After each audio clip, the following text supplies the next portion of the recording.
ก่อนข้อต่อมาเราจะมาแก้ข้อหากันข้อหาจากบทโจทย์เนาะเพื่อนให้ว่า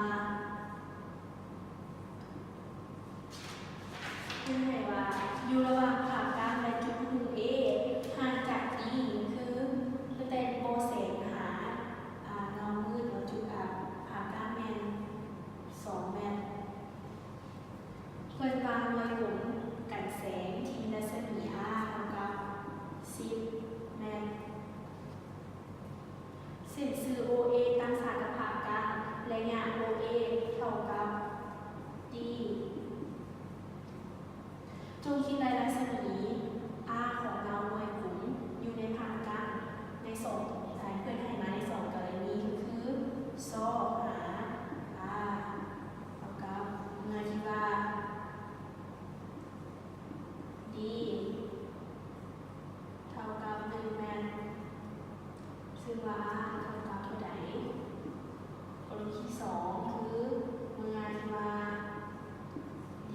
เท่ากับ12.5 เซน R เท่ากับเท่าไหร่ก็เราจะมาเข้าเลขเราต้องมีข้อคู่ก่อนก็คืออันนี้เป็นโบเซน A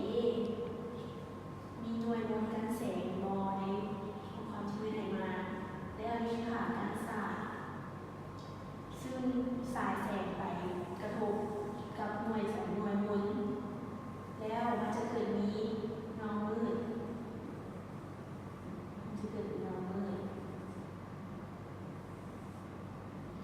ระยะห่างแต่โบเซนหาหน่วยหมุนนี้ในเป็นดีน้อยเป็นรัศมี จะระยะห่างแต่หน่วยหมุนหาเงาผ่ากลางสามวันเงามืดหนึ่งแสนดีไงแล้วไง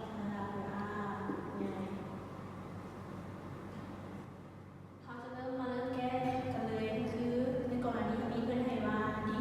เท่ากับ1แมนเขาก็อิงเส้นตามมาขีดตาแดงเลย